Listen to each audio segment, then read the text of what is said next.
Hi guys and welcome back to another DrAce video, and today we're going to be playing MotoGP 21, and it is now time for round 11 of our MotoGP career mode. It's time for the Red Bull Ring of Austria.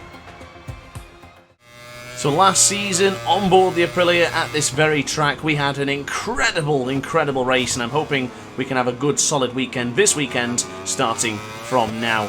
Unfortunately, this particular practice session is going to have that racing line on. I've mentioned this many times before, I'm going to mention it again, that I'm just not a fan of the racing line. I do tend to get put off by it, so I'm going to have to try and complete this particular objective and get rid of it as soon as possible, because of course you can't get rid of it until you've completed the particular objective. And I still need to do these development tests because, well, quite honestly, I'm trying to upgrade this Aprilia to its maximum amount of potential, so I do really need to do these to gain the extra points and then potentially put it into the bike and hopefully improve it once more. Now, I did a poll a few days ago in regards to either staying with Aprilia for another season or moving on to another team. I appreciate that it's somewhat mixed right now. I'm leaning towards staying with Aprilia just because I want to completely upgrade the bike, and I want to also get at least 2 or 3 championships with this Nuale factory. I really like the Aprilia. I think it's one of the best bikes to ride in the game, but we don't know what the other bikes could be like as well, so we could see myself on board a Yamaha, a KTM, Suzuki, or even a Honda, so we're not sure very much yet. I'm ruling out the Ducati for now because, being the rivals, I don't want to just join the rival team. It feels a bit awkward. But upon that note, we are crossing the line now for the very first time. We are down by 7/10 of a second to Johann Zarco at the time, and now things have changed ever so slightly. So back into the pits I went, changed to a soft front and a soft rear, and came back out for another time attack. But Danilo Petrucci on board the Tech 3 KTM has just gone down somewhere on the track. Not entirely sure what's happened to Danilo Petrucci. In fact, he might have just gone down ahead of us here into turn 3, that treacherous corner which is so difficult to try and navigate. And we are just going to try and obviously do turn 3 as best as we possibly can. You can gain quite a lot of time there if you get that corner in particular correct. If you get it wrong, you lose quite a lot of time. And of course, in the race last season, we did gain a lot of time against the AI by doing well into turn 3, the third corner of Red Bull Ring being a scrutinised corner, very much so. But we now go on to the left hand side for turn 6. My line here for turn 6 is a lot different to the AI, and it causes me a bit of trouble in the race, but for the qualifying session and practice sessions, we don't really need to worry about that too much unless there's a other rider around us. But so far, Paco Bagnaia, he's just gone down somewhere on the track. Has he gone down in the final sector? That is quite a common crashing spot. There is a bike there, and I couldn't quite see whether it was Bagnaia or not. And Danilo Petrucci down again in this session here, so not a great session for Danilo Petrucci as we now cross the line. And we do improve, but not by much, still 1.3 seconds behind the lap time of Pecco Bagnaia. So now into turn 1, getting it a little bit squirmish on the brakes on the right hand side, and now going to bring on the acceleration, bring on the power, and hopefully fly down the back straight. And I don't know whether you've noticed this yet, but I am running the 2 laps in power setting 2. I'm trying to get a good feel with the bike on where we need to go. So I'm trying something new, starting out with power setting 2, getting a feel for the bike, and then chucking it into power setting 3, because I tend to find that I just ruin all my tyres so quickly when using power setting 3 that maybe it's a good idea to warm myself up for it in power setting 2 first, and then maybe chuck it into power setting 3. But as you can see, not really helping going into the 4th corner. Big mistake has occurred there, and we're not really improving, and we're already down to 20th place, so maybe think about the race strategy later on, possibly during the warm-up session just before the race. Not entirely sure, but I guess for the time being we do really need to focus on getting into the top 10 so we can go straight into qualifying 2. Qualifying 2 is absolutely imperative for a track such as Red Bull Ring, because yes, there's plenty of overtaking opportunities, but that long straight doesn't give me much of a chance. Yes, the Aprilia that we have chosen this season has, goodness me, carnage into the final corner, or at least the penultimate corners. Now Valentino Rossi and Miguel Oliveira have both just crashed in quick succession. But as mentioning, it's going to be a difficult one to overtake if we're starting from so far back. But we're now into power setting 3 with this meaty package of the Aprilia RSGP as we get a little bit out of shape going into turn 1. We did touch the green, but thankfully the game didn't give us a metaphorical slap on the wrist. We're out just a 1/10 of a second ahead of our previous best lap time, which of course was the 1:25.340. Now firm on the brakes we go for the 3rd corner. Nicely navigated there, pretty good up on the acceleration as well as we go underneath the TSO sign. Bringing on the acceleration with a soft rear that's not looking too good right now, a little bit worse for wear, if I do say so myself, but going very firm on the brakes there for the right-hander of turn 4. Utilising a lot of rear brake there just to slow ourselves down, just enough to make sure we make the corner, but I actually lost a little bit of time there, got too much out of shape.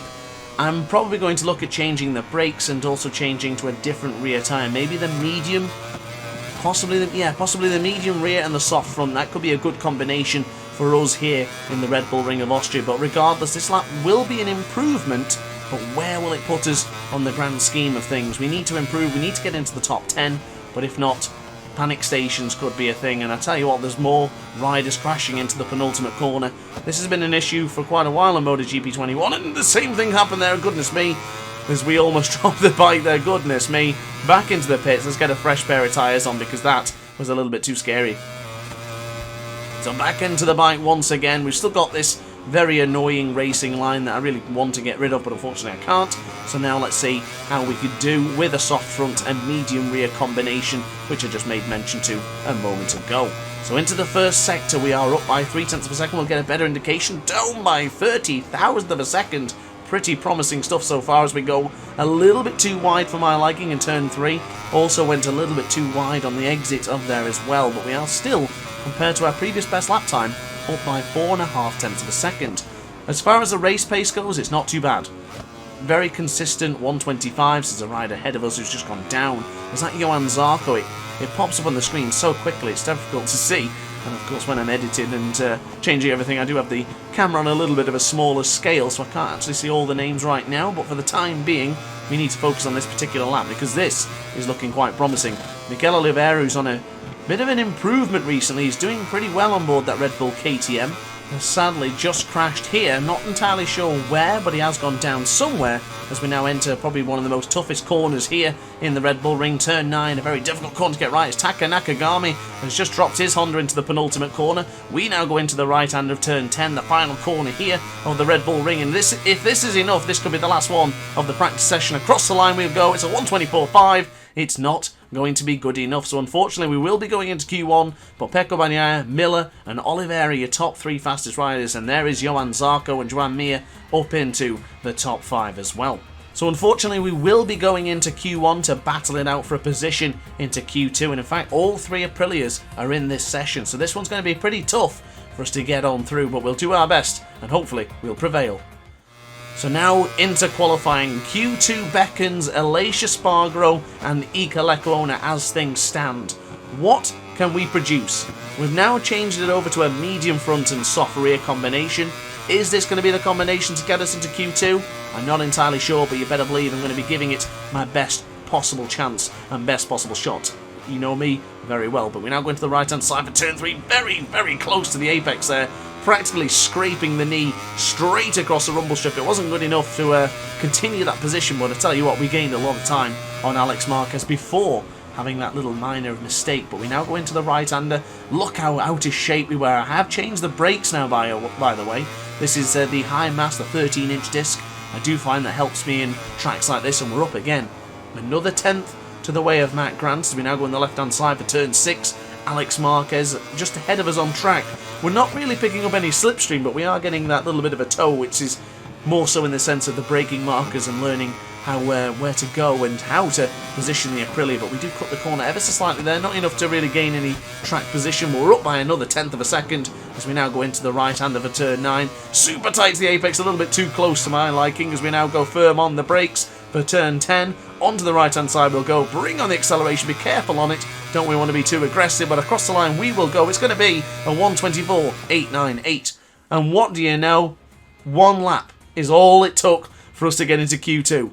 I was sitting in the pits watching and waiting for the other riders to produce a lap time that could beat it, and they never did. So Grant and Alex Rins are going into Q2. So confirmations on your screen, Grant and Rins on their way from Q1 to Q2 to battle out with 10 other legendary riders of MotoGP for a chance of pole position. So last season when we entered Q2 we had a wonderful chance of getting pole position. We just barely missed out. But my goal is not probably pole position. I want to try and get into at least the top 2 rows and get into 6th place. Any higher than that would be much, much better than staying here in 11th place, of course. So we have Jack Miller ahead of us with a brand new medium front and a brand new soft rear as we go brake very, very hard for turn 3, cutting the corner again, but practically not ideal because you can see now the difference to Jack Miller. We lost a lot of time to the Australian ahead of us, but we'll claw it back going into the 4th corner any moment now. So onto the right hand side, right Dainese boot just getting chucked out ever so slightly, balancing the Aprilia into the right hand side. Not bad, but we have lost time to Jack Miller. So currently, as it stands, what a top 3 that would be. Never mind, it's just changed. It was going to be something different, but now it's Zarco, Quartararo and Enea Bastianini. That would have been a brilliant, brilliant front row, especially for Enea Bastianini. That is terrific.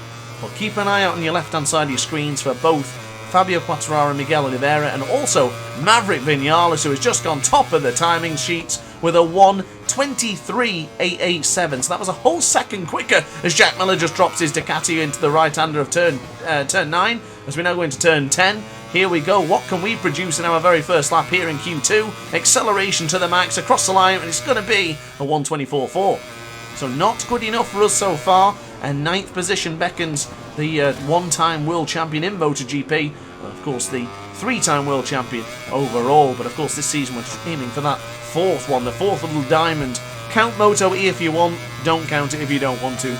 They call Moto E the World Cup or something, so I don't really count it as a championship, but hey-ho, that's the rules. So onto the right-hand side for turn 3, we are up. We have a red sector towards the right-hand side of Matt Grant's name on the left-hand side of your screen, but we are still 6/10 away from Miguel Oliveira's time of a 1:23.8. And I tell you what, that is not an easy lap time to beat. We've got a lot of speed, and we have a lot of confidence now going into the right-hander.